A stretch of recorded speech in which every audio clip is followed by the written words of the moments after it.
Olá, alunos do terceiro ano, tudo bem com vocês? Eu espero que sim.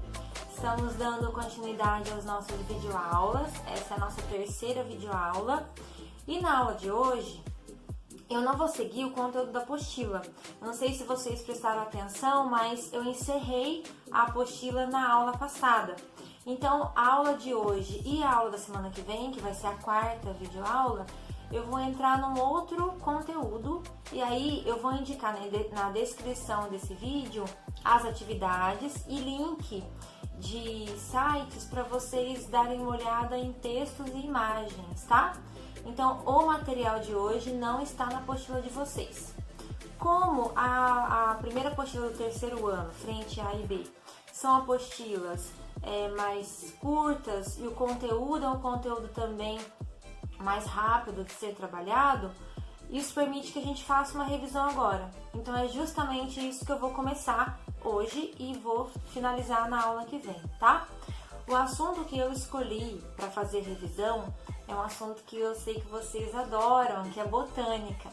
Então eu escolhi especialmente por esse motivo. Eu sei que a maior parte de vocês gostam muito de botânica e é um assunto considerado difícil, é um assunto que cai muito em vestibulares, Enem, e então a gente precisa rever antes das provas, tá? Bom, ao longo desse ano a gente ainda vai estudar botânica com as apostilas do terceiro. Então o que eu vou falar aqui agora são assuntos que nós já vimos no final do ano passado e agora, essa última apostila que nós estudamos, a gente viu conteúdo de botânica. Então, eu tô aproveitando esse gancho para continuar falando de botânica, tá certo? Bom, então vamos lá. O assunto que eu vou falar hoje, dentro do ensino de botânica, é histologia vegetal. Então, histologia vegetal significa estudo dos tecidos, tá? Bom, a gente estuda também histologia humana, então vocês já viram um pouquinho disso no ano passado, a gente vai rever esse ano também. E nos vegetais a gente segue da mesma forma, entendendo como que um certo arranjo de células, que é o que caracteriza um tecido, desempenha uma função específica e importante dentro daquele organismo, tá? Isso que é histologia. Quando a gente começa a estudar a histologia vegetal, a gente separa o estudo dos tecidos vegetais em dois tipos, meristemáticos e permanentes, tá? Tecidos meristemáticos, vou começar abordando ele. São tecidos que estão relacionados ao crescimento. Então, são células, aliás, indiferenciadas e são células de alta capacidade de divisão celular. Então, elas são originadas diretamente do embrião, elas estão presentes em várias partes do vegetal, desde o ápice ao longo do caule até a raiz, só que grande parte dessas células meristemáticas, elas vão se tornando ao longo do crescimento da planta em tecidos permanentes, que eu vou falar daqui a pouco. Uma pequena parte de células meristemáticas continuam sendo meristemáticas ao longo de toda a vida de um vegetal. Tá? Então, por exemplo, quando um vegetal já passou da fase principal de crescimento, já tem muitas células adultas, existem células meristemáticas no ápice do caule e um outro grupo de células meristemáticas na extremidade da raiz. Então, a gente eu tô falando aqui de dois extremos. Essas células meristemáticas no ápice e no caule permitem um crescimento longitudinal da planta. Tá? Ao longo do caule ou do tronco, também existem alguns bloquinhos de células meristemáticas e a gente chama isso de gemas, tá? Bom,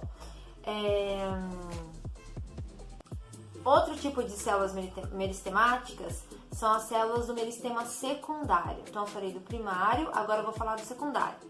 O secundário é um tipo de meristema composto por células já adultas, porém elas readquirem a capacidade de diferenciação. Elas voltam a ser células indiferenciadas e aí se diferenciam em outras células, tá? E isso permite um crescimento em espessura, está relacionado ao crescimento em espessura ou um crescimento, digamos assim, lateral, tá bom? Bom, talvez nos exercícios, só uma observação, e no texto de vocês vejam mais detalhes do que eu tô falando aqui. Como a nossa aula tem que ser uma aula curta, eu não vou destrinchar, tá? Mas vocês vão observar que no exercício, no texto, tem os detalhes que eu não estou comentando. Bom, então tecido meristemático primário e secundário, cada um tem a sua origem. Primário, células diretas do embrião, secundário, células adultas, e os dois tipos de meristema têm ainda um objetivo principal, que é realizar mitose e dar origem a novas células, tá? Agora eu vou falar dos tecidos permanentes, que é um outro tipo de tecido vegetal. O tecido permanente está relacionado a um conjunto de células já diferenciadas e que então possuem uma função específica, tá? Bom, eu vou falar de 4 tipos de tecido permanente. Primeiro, tecido de revestimento, tecido de condução, tecido de sustentação e tecido de preenchimento. São os 4 tipos principais de tecidos permanentes na planta, tá? No vegetal. Primeiro é o revestimento. Então, são células representadas pela a epiderme, que reveste todos os órgãos da planta. Então, o nome já diz. Ele encapa, é um tipo de tecido que vai encapar a planta. São células que têm um formato próprio, são células achatadas, justapostas, têm grandes vacúolos e elas não possuem cloroplasto. Elas não realizam fotossíntese, tá? A parede interna é revestida, a parede externa é revestida por uma película chamada cutícula, que é como se fosse, assim, imagina uma leve camada de cera que dificulta a evaporação. Então ajuda a planta a guardar água. Plantas que possuem uma cutícula muito espessa está relacionado a plantas, essa característica, né, está relacionado a plantas de região de clima seco. Então são plantas que precisam reservar muita água, tá? Bom, função desse revestimento, justamente proteger a região interna da planta, evitar a transpiração excessiva, proteger a planta de agressões externas. Bom, essa epiderme que eu estou citando, ela pode apresentar algumas estruturas ao longo dela, especializadas em algumas funções. Então, por exemplo, pelos absorventes. Esses pelos estão na epiderme das raízes. Está relacionado à absorção de águas e sais. Tricomas.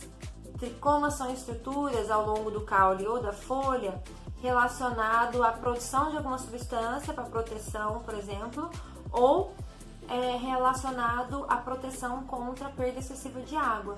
Os estômatos, nós já vimos também, estão presentes na epiderme. São células que promovem a troca de gases e transpiração na folha, tá? E também realizam fotossíntese. Bom, tecidos condutores. Os tecidos condutores estão relacionados à condução de seiva na planta, seiva bruta e seiva elaborada, tá?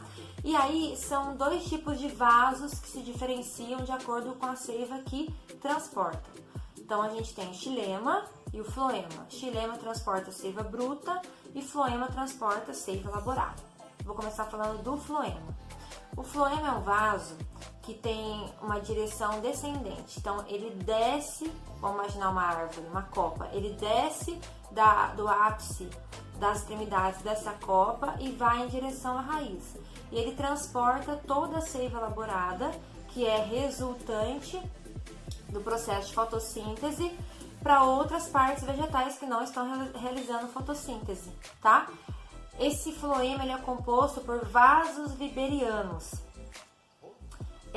que são células que têm umas células anexas que permitem a vida e o metabolismo desses vasos viberianos, e a própria água que subiu, daqui a pouco eu vou falar sobre isso, até a copa da árvore e se misturou com os compostos orgânicos, por diferença de pressão osmótica, agora ela desce descarregando, digamos assim, esses compostos orgânicos, tá? Como a água diluiu as estruturas que fizeram fotossíntese, por comparação, outras partes da planta agora se encontram mais concentradas em soluto, por isso que a água consegue descer, tá certo? O floema é um tecido vivo. O xilema, que é o outro vaso condutor, ele tem um movimento contrário. Ele é ascendente, ele sobe da raiz até a copa. Ele leva seiva bruta, que é composta por água e sais minerais.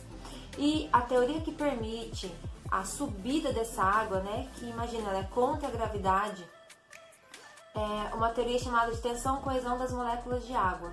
E a evaporação, a transpiração promovida lá na folha, movimenta uma coluna única de água que existe dentro do xilema. Então, conforme sai uma gota por transpiração, entra uma gota por absorção na raiz, movimentando a coluna d'água, tá? O xilema é composto por vasos liberianos e são vasos muito impregnados de lignina, que é uma substância que dá rigidez e impermeabilidade à célula causa a morte da célula. Então, o xilema é um vaso morto, tá? Agora eu vou falar um pouco dos tecidos de sustentação. O tecido de sustentação, como o próprio nome já diz, ele tem que fornecer resistência e proteger contra pressões e agressões externas, ou seja, ele mantém o formato e a estrutura da planta. Esse tecido de sustentação, ele pode ser caracterizado em dois tipos, o esclerênquima e o colênquima, tá? O colênquima são fibras formadas por células vivas e alongadas, a parede celular é espessa, são resistentes e suportam pressões. O colênquima, ele fornece à planta uma certa maleabilidade e flexibilidade. Então, ele é muito comum em plantas herbáceas e é muito comum em caules jovens, plantas arbóreas, inclusive, que ainda estão em fase de crescimento, tá? O esclerênquima, ele é tudo que o colênquima é, porém, ele é muito mais resistente, a parede é muito mais espessa, ele tem muita lignina e isso faz com que as células sejam impermeabilizadas em excesso, então elas morrem. E o colênquima, ele dá muito mais resistência e firmeza à planta, tá? Então é muito comum em partes já bem adultas do vegetal. Bom, agora o nosso último tecido vegetal de estudo hoje é o tecido de preenchimento. O tecido de preenchimento na histologia vegetal é chamado de parênquima, tá? Bom, ele é o mais abundante porque ele está presente em todos os órgãos da planta e ele justamente preenche os espaços entre um tecido e outro. Então ele é um recheio do órgão, digamos assim, né? E aí a gente também tem vários tipos de tecido de preenchimento. Eu vou citar e explicar rapidamente aqui. O tecido, o parênquima assimilador, parênquima de reserva, o parênquima aquífero e o parênquima chamado de aerênquima. O primeiro, que é o assimilador, ou clorofiliano, são células que possuem muito cloroplasto, são células verdes e elas fazem fotossíntese. Então elas geralmente estão na superfície da planta que está em contato com a luz, porque é justamente o tecido que está fazendo fotossíntese, né? Presente em todas as partes verdes da planta, tá? Parênquima de reserva. Esse parênquima de reserva, ele vai guardar todos os produtos vindos da fotossíntese, então, por exemplo, o amido, e ele promove um estoque, né, de reserva no momento necessário para o vegetal. Então, por exemplo, parênquima de sementes, parênquima de tubérculos. Depois, o aquífero, parênquima aquífero, é o parênquima que guarda água. Então, ele é relacionado a plantas de regiões que precisam formar uma reserva própria de água. Exemplo, o cacto. O cacto tem um parênquima aquífero muito bem desenvolvido. E o último é o aerênquima, ou parênquima aerífero. O nome também já diz, é um parênquima que retém ar. Então, são plantas, por exemplo, aquáticas, que precisam flutuar. Pelo menos uma parte dessa planta precisa flutuar. Então, o aerênquima permite a flutuação e a oxigenação desse vegetal também, tá? Bom, encerro essa revisão de histologia vegetal por aqui. Espero que vocês tenham compreendido essas principais informações. Acompanhem os links e as atividades que eu tô postando na descrição. Um abraço, espero que a gente se veja em breve nas aulas presenciais no colégio. Um beijo!